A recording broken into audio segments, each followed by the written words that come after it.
오늘은 생식세포 분열에 대해서 공부해 보도록 하겠습니다. 지난 시간에 배웠던 체세포 분열과 다른 생식세포 분열의 특징을 염색체의 행동으로 설명해 보도록 하겠습니다. 생물들이 자손을 남기는 과정을 생식이라고 합니다. 생식에는 크게 무성생식과 유성생식이 있는데요. 오늘은 성이 사용되는 유성생식에 대해서 공부해 보도록 하겠습니다. 유성생식은 암수 개체가 만든 생식세포의 결합에 의해 자손을 남기는 방식이므로 생식세포의 형성 과정이 필요하겠죠. 무성생식은 성이 필요가 없기 때문에 생식세포의 형성이 필요가 없겠습니다. 생식세포 형성 과정은 이러합니다. 아버지의 생식세포인 정자, 어머니의 생식세포인 난자, 23개의 염색체를 가진 정자와 난자가 만나면 46개의 염색체가 되겠죠. 이것은 바로 아버지 체세포와 어머니 체세포와 같고, 이 수정란이 체세포 분열을 통해서 아기가 된다면 여전히 46개의 체세포가 되기 때문에 엄마, 아빠와 같은 개수의 염색체를 갖게 되는 것입니다. 이 과정을 통해서 아버지의 정자와 어머니의 난자가 합쳐지면서 유전적으로 다양한 특징을 가지는 것이 생식세포의 형성 과정이 되겠습니다. 유성생식의 장점은 환경이 변화했을 때 살아남을 확률이 높다는 것입니다. 그리고 단점은 생식 과정이 복잡하고 번식 속도가 느리다는 것입니다. 어머니와 아버지의 유전자가 반씩 합쳐져서 확률적으로 섞이기 때문에 다양한 형질이 나올 수 있고, 그 형질은 환경에 적응할 수 있겠습니다. 만약에 똑같은 형질만 나오게 된다면 환경이 변했을 때 거기에 적응하지 못하고 모두 전멸하겠죠. 그런데 다양한 형질이 나온다면 환경이 변해도 그 환경에 적응할 수 있는 형질이 생길 수 있기 때문에 살아남을 확률이 높게 되는 것입니다. 식물의 유성생식은 수술에서 나온 꽃가루가 암술에 들어가서 합쳐지면 식물이 되는 거고요. 동물의 유성생식은 정자와 난자가 합쳐져서 수정란이 되어서 개체를 형성하는 게 되겠습니다. 식물은 움직일 수 없기 때문에 이렇게 꿀벌이나 사람과 같이 다른 생물을 통해서 생식세포를 퍼뜨려서 자손을 남기는 방식을 선택합니다. 생식세포의 형성 과정은 이러합니다. 모세포에서 딸세포 2개가 생긴 다음에 각각의 딸세포에서 또 2개씩의 딸세포, 그러니까 총 하나의 모세포에서 총 4개의 딸세포가 생깁니다. 체세포 분열과 다르게 감수 제1분열, 감수 제2분열로 나뉩니다.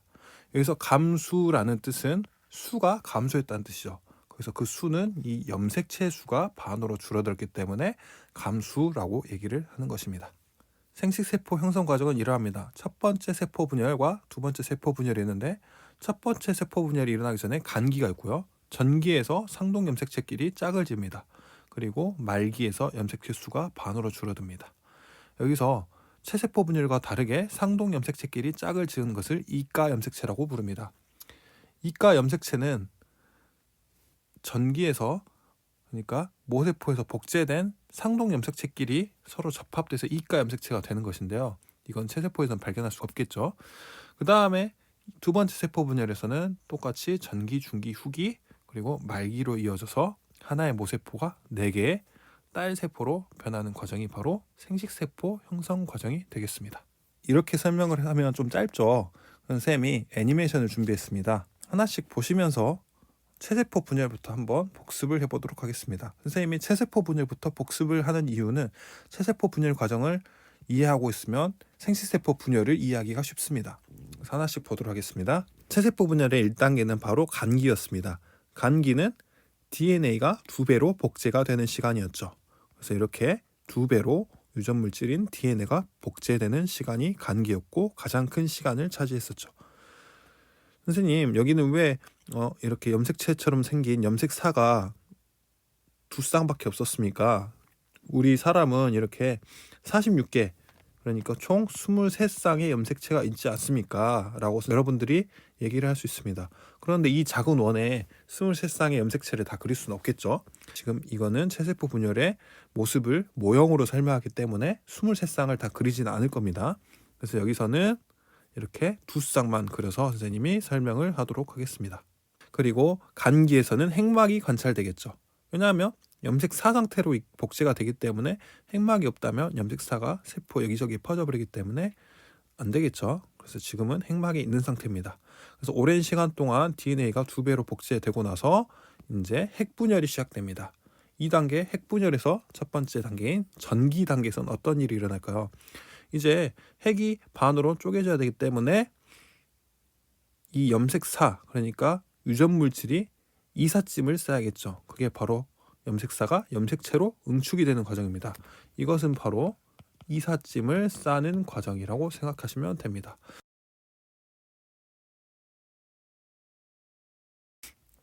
그 다음에 핵막이 사라집니다. 이제 염색사로 퍼져도 상관이 없이 이삿짐으로 뭉쳐져 있기 때문에 굳이 경계막이 필요 없겠죠. 그래서 핵막이 이렇게 사라집니다. 중심립과 방추사가 등장하게 되는 것이 전기 단계가 되겠습니다. 다음은 핵분열 중기 단계입니다. 여기서 중은 가운데 중이라고 했었죠. 그래서 양쪽으로 찢어지기 쉽게 염색체가 세포 중앙으로 이렇게 이동하는 시간이 중기였습니다. 그리고 방추사가 끌어가기 위해서 이렇게 염색체 중간에 딱 붙게 되겠죠. 이 염색체의 중간에 있는 이 물체를 우리가 동원체라고 합니다. 동원체 한 개는 염색체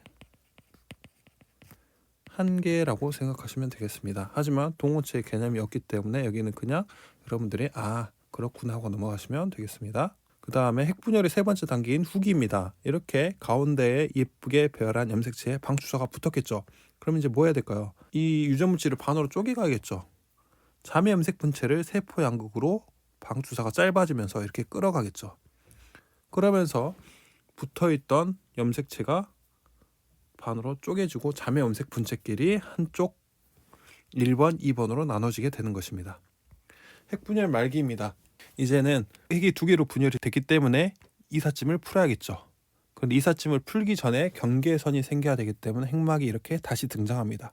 핵막이 등장하고 경계선도 생겼겠다. 이삿짐을 그냥 푸시면 됩니다. 그래서 염색체가 염색사로 이렇게 풀어지게 되겠죠.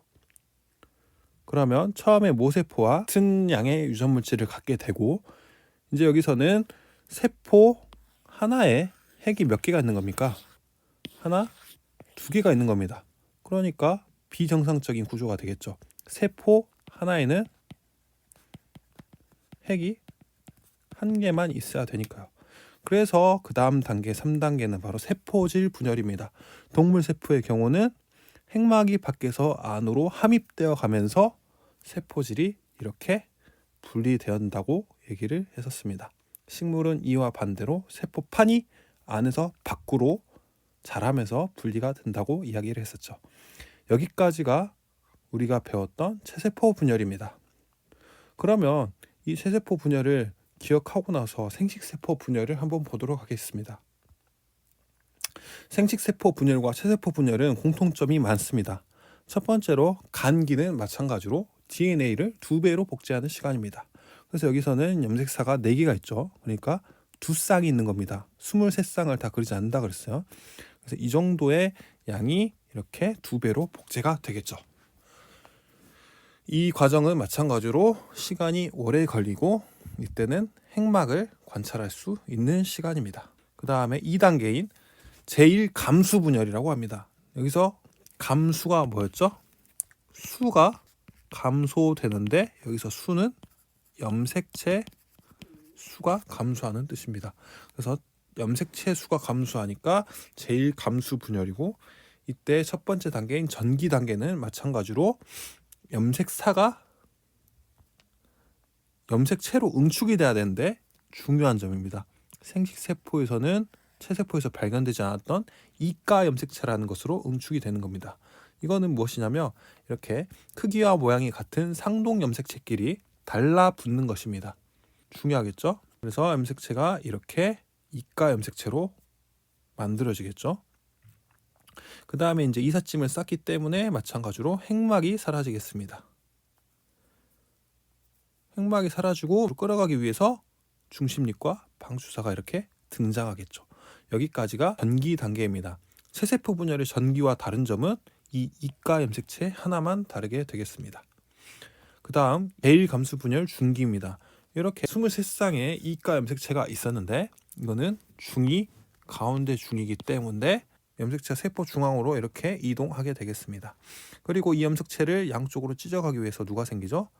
방주사가 염색체 중간에 이렇게 붙게 되겠습니다. 이 단계는 매우 짧은 단계이고 관찰하기가 어려운 단계가 되겠죠. 제1감수분열 중기 다음에는 제1감수분열 후기가 되겠습니다. 마찬가지로 이렇게 상동 염색체를 반으로 쪼개가지고 양쪽으로 방주사가 짧아지면서 끌어가는 단계가 바로 제1감수분열 후기가 되겠습니다. 그러면 빛가 염색체가 반으로 쪼개지면서 유전물질이 양쪽으로 갈라지게 되겠죠. 제1감수분열 말기에서는 다시 핵막이 등장하겠죠. 그리고 중심립과 방주사는 역할을 다했기 때문에 사라지겠죠. 그리고 체세포 분열과 달리 염색체가 말기에서 염색사로 풀어지지 않는다는 점입니다. 왜냐하면 체세포 분열에서는 여기까지 했으면 분열이 끝나는 겁니다. 그런데 생식세포 분열은 제1 그리고 제2까지 분열을 한 번 더 해야 되기 때문에 굳이 염색사로 풀었다가 다시 염색체로 풀면 일이 두 번 되겠죠. 그러니까 염색체에서 염색사로 풀지 않고 그대로 염색체 상태로 제2 감수 분열을 진행하게 되겠습니다. 그리고 여기서 또 간기 상태가 없습니다. 그 상태로 세포가 반으로 쪼개진 다음에 거기서 한 번씩 더 분열을 하게 되는 것입니다. 이렇게 됐으니까 핵이 두 개로 쪼개졌죠. 마찬가지로 세포 하나에 핵이 두 개이기 때문에 불안정한 구조가 되겠죠. 그래서 세포질 분열을 통해서 핵막이 밖에서 안으로 흡입하면서 이렇게 세포가 두 개로 변하게 되겠습니다. 그래서 이때까지는 감수 분열이 처음에 뭐였죠? 상동 염색체니까 하나, 그리고 자, 지금 염색체 몇 개입니까? 하나, 두 개죠. 두 개짜리입니다. 그런데 지금 염색체가 몇 개 있습니까? 한 개로 2에서 1로 감소했죠. 그래서 제1 감수 분열이 되는 것입니다. 자, 세포질 분열이 일어난 뒤에 다시 제2 감수 분열이 일어나는데 여기서 유전물질이 두 배로 복제되지 않습니다. 이 상태로 바로 핵분열을 일으키는 게 생식세포 분열의 특징이 되겠습니다. 제2 감수 분열 전기에는 간기 없이 바로 분열이 되고요. 핵막이 사라지겠죠. 이렇게요. 그리고 얘네들을 끌어가기 위해서 이렇게 마찬가지로 중심립과 방추사가 이렇게 등장하게 되는 것입니다. 전기 다음엔 누구였죠? 중기였죠. 마찬가지로 가운데 중이기 때문에 염색체들이 세포 중앙으로 이렇게 이동을 하겠습니다. 그 다음에 방추사가 염색체 중간, 그러니까 동원체 부분에 딱 붙게 되겠습니다. 이때도 마찬가지로 매우 짧은 시간이지만 세포 중앙에 애들이 일렬로 늘어서기 때문에 관찰하기 좋은 시간이 되겠습니다. 그래서 여러분들이 양파의 체세포 분열을 통해서 현미경을 봤을 때 가장 찾기 어려운 게 바로 이 중기 단계입니다. 자, 이 제2 감수 분열 후기입니다. 마찬가지로 동원체에 염색체에 방추사가 붙었기 때문에 그 다음에는 방추사가 염색 분체를 세포 양극으로 끌어가겠죠. 방추사가 짧아지면서 이렇게 쫙 끌어가겠습니다. 이러면 염색체가 자매 염색 분체로 분리가 되고 이제 유전물질이 반으로 다 쪼개졌죠. 제2 감수 분열 말기에는 이제 중심립과 방추사는 사라지겠죠. 다 끌어갔으니까 역할은 끝났습니다. 이렇게 사라지고 핵막이 다시 등장하겠죠. 핵막이 다시 등장했다는 것은 이삿짐을 풀 때가 됐다는 게 되고 염색체가 염색사로 이렇게 풀어지게 되겠습니다. 자, 그러면 핵분열은 다 됐죠. 그런데 마찬가지로 뭐가 남아있습니까? 세포질이 붙어있는 상태죠. 세포질은 동물의 경우는 밖에서 안으로 함입되면서 이렇게 4개의 생식세포로 분열이 되는 것입니다. 하나의 모세포에서 염색체가 반으로 줄은 생식세포 4개가 만들어지는 거고요. 이것은 바로 정자가 되거나, 왜 23개죠? 사람의 체세포는 46개였는데 염색체가 반으로 줄었기 때문에 23개가 되는 겁니다. 정자가 되거나 이렇게 난자가 되는 것입니다. 생식세포 형성 과정을 정리하겠습니다. 간기에서는 유전물질이 2배로 복제되는 시간을 갖게 되겠죠. 이때는 핵막이 관철되고요. 첫 번째 세포 분열인 제1감수 분열 전기에서는 핵막이 없어지고 상동 염색체와 결합하는데 이때 이가 염색체의 형태로 결합을 합니다. 전기 다음에 중기 상태인데 이가 염색체가 세포의 중앙에 예쁘게 배열되고 방추사가 염색체의 중간인 동원체에 붙게 되고요. 후기에는 상동 염색체가 분리되어서 세포 양극으로 이동하는데 이때 염색체가 절반으로 줄어들게 되겠습니다. 후기 다음인 말기 단계에서는 2개의 세포가 형성되고요. 그 다음에 세포질 분열이 일어나겠습니다. 염색체가 염색사로 분열되지 않는다 그랬습니다. 두 번째 세포 분열의 전기에서는 이 상태에서 간기 없이 바로 진행이 돼서 중기에는 염색체가 마찬가지로 세포의 중앙에 배열되겠죠. 후기에는 염색체를 양쪽으로 끌어가게 되고요. 말기에는 핵막이 나타나고 말기 이후에 세포질 분열이 일어나면서 하나의 세포가 4개의 생식세포가 되는 겁니다. 그래서 처음에는 이렇게 염색체가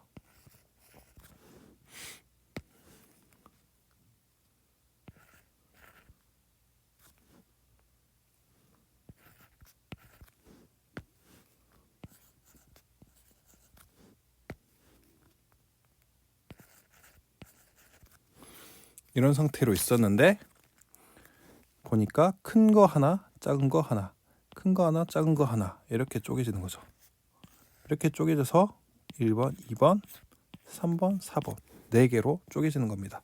그래서 원래는 이게 한 쌍이었는데 이게 반씩 쪼개지기 때문에 2n 그러니까 2개짜리가 하나짜리로 반으로 줄어들기 때문에 이거를 우리가 감수 분열이라고 하는 것입니다.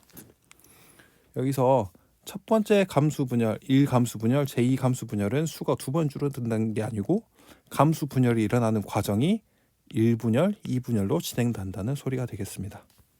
이렇게 해서 아버지 체세포 46개, 어머니 체세포 46개 이것과 다르게 생식세포는 감수 분열을 통해서 23개의 염색체, 난자도 23개의 염색체를 만들어내고 이 23개와 23개가 합쳐진 수정란은 아버지, 어머니와 같은 46개의 염색체를 갖게 되고 이것 때문에 자손이 이어져도 염색체의 수는 변하지 않게 되는 것입니다.